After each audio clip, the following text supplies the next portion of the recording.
Hey everybody, Ben here. Thanks for being here. Thanks for showing up for yourself each and every day. I'm going to ring some bells here. They may be a little loud. If you're sensitive, you may want to turn your volume down and we'll see what comes through.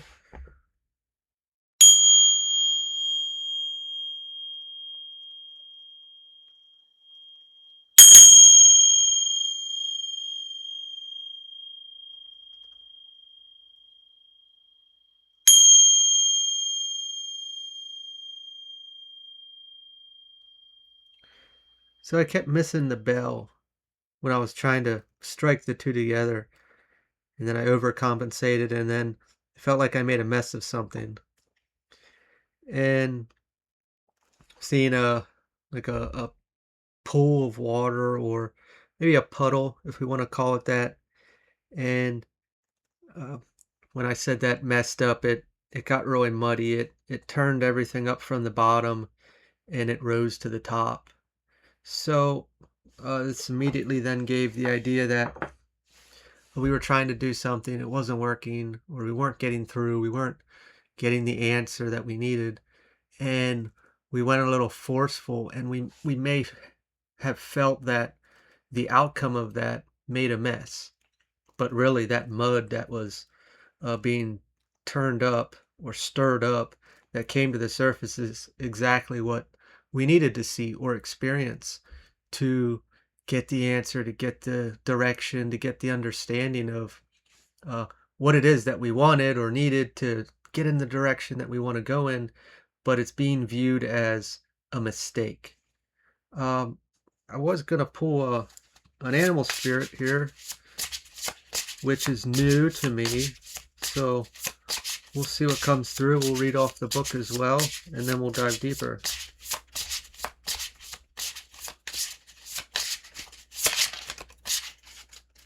You got the deer.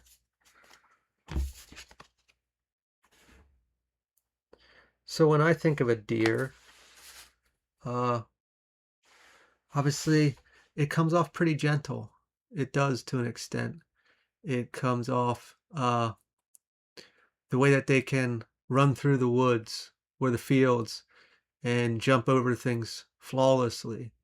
It is light-footed at times, but at times they can sit there and they can stomp their feet and snort at you, stand their ground, normally run away from conflict. They are deemed as prey, not quite the predator. So, referencing this to the situation we talked about before, that maybe this stirring up of whatever it is, we might be running from it or fleeing from it as a problem when really it is there to help. I'll touch here quickly in the book and see what else we get into. Let's see here. Might take me a bit here to find it.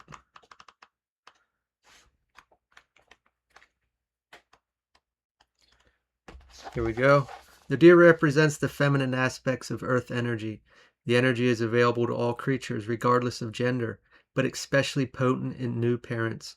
During the first few days, they are fully present, nurturing and calm. Their inner beauty radiates, and a sense of grace calms the room. A deer personality affects others in this way, drawing them toward a quiet tenderness. The deer card may appear when a birth or celebration of new life draws near, or when a situation calls for absolute gentleness and compassion. When in balance, receptive, compassionate, nurturing. When out of balance, concerned, protective. To bring into balance, nature, children. So it touched on that idea of compassion. And when we were looking at that, the muddling of the puddle, it kind of felt like a part of us or something that we didn't want to see in our experience that uh, would involve us to an extent. And that really gives off the tone of being compassionate with yourself of what you're finding or what you're seeing or what that mud was versus running away from it. Oh, we'll see what else comes through here. The Fool, joyful bliss. Oh, we could look at very possibly, I saw, just walking through that field or that trail and just stomping in that puddle of mud, completely clueless. And your foot's soaking wet now and your legs got mud all over it, but keep going. Also, the idea of uh, not so much like bypassing it, like neglecting it, like, oh, that's nothing, but going in there with an open mind, which is difficult because we all have our own perception or perspective of things. We all see things that we want to see to an extent. And when we don't, we can manipulate that a bit, or we can walk around it. We can go in a different direction to not, for it to not be what we want it to be. We really want to go in there and see it for what it is.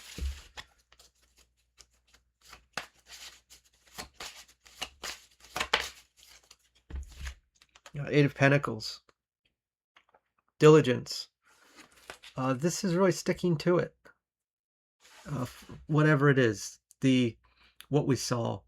I feel like it's going to be more of an internal thing.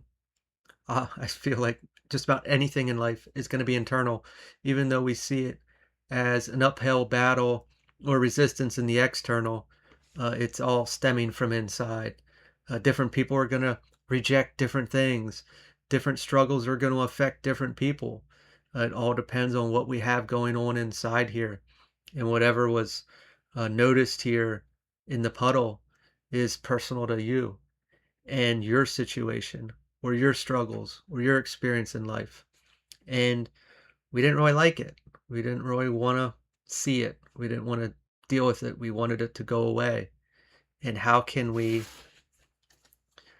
keep at it, not run from it, not be afraid of it, as the deer normally would be? It is a threat when it's not. It's here to help. It's here to show us, teach us something. Five of Swords, confrontation, confronting your fears, whether of just this topic of whatever was stirred up or the fear in general. Maybe it's just another reminder that, hey, every time this happens, I run away. This is something that turns me off or scares me, so I give up. So I stop moving forward. So I stop trying. So I stop, attempting to accomplish or move forward in life or this goal or whatever it may be connected to.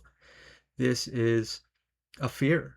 And normally I would run away. I'd put my tail up, my nose up, whatever we want to look at, and go the other way. Because before, that was scary, or that turned into something that I didn't want to deal with, or it made a mess of something.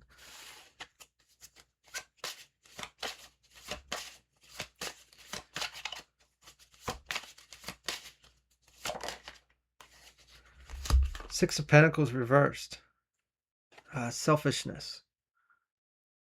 So, getting chills is because I started to say, I don't think we're going that way. But maybe it has to do with has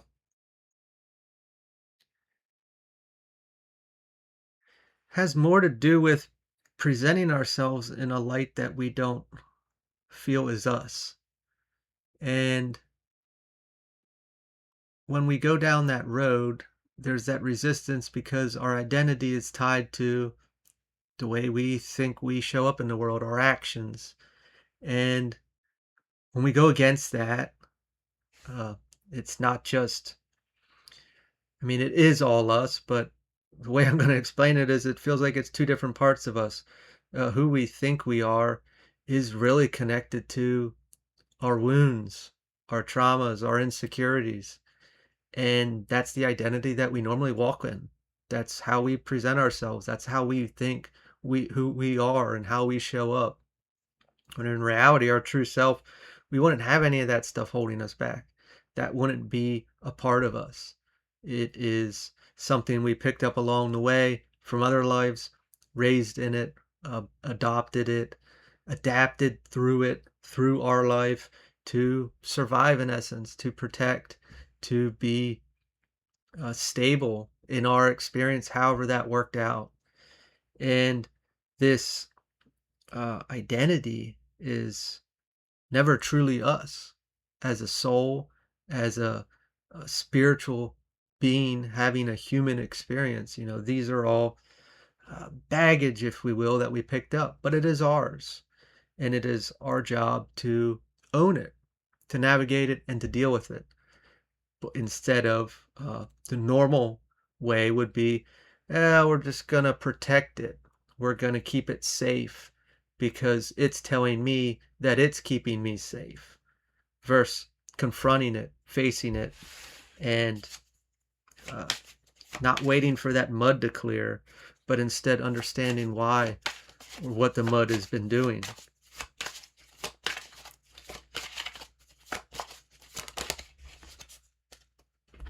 Chariot reversed. Impulsive acts. I often look at the chariot upright as ipis excellence. This is somebody that is quite confident. They succeed. They believe in themselves and they continuously succeed. In reverse, we could look at that as not carrying that confidence, not seeing their worth, not knowing what they're capable of, because we never took it to the furthest ability out of fear to an extent, which is normal here. We're not knocking anybody. And when things get scary, when we're afraid, when that really sets in, we do foolish things at times, impulsive acts here. We can do anything to make ourselves feel safe in that moment. It could be short-lived, or it could have a ripple effect for a much longer extent of whatever the action would be. It doesn't have to be grand. It could be on a much smaller scale as well. But when we feel uncomfortable, we're going to do anything we can to bring us back to that comfortable place. So, depending on what this is connected to in your life, you have to really ask yourself, what is this fear around? And that's the mud. It's showing you something. Every time that this happens, any aspect of our life, it's an opportunity to see it. It's happening to help us. But yet, we don't like it and we want to change it immediately. So, instead of running from it and trying to protect the wound, why don't we allow itself to show itself as it is here in this mud and understand it versus run from it? I've got the temperance, inner peace. This would bring an enormous amount of clarity, calmness throughout as the deer is in its normal experience.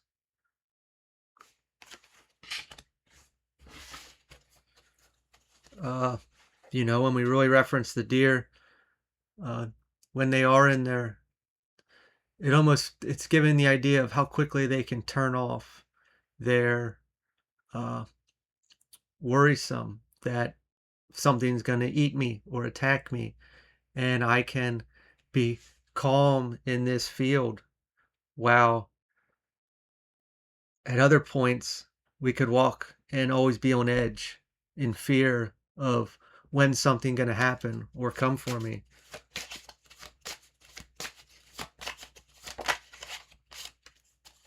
A Page of Pentacles, ambition.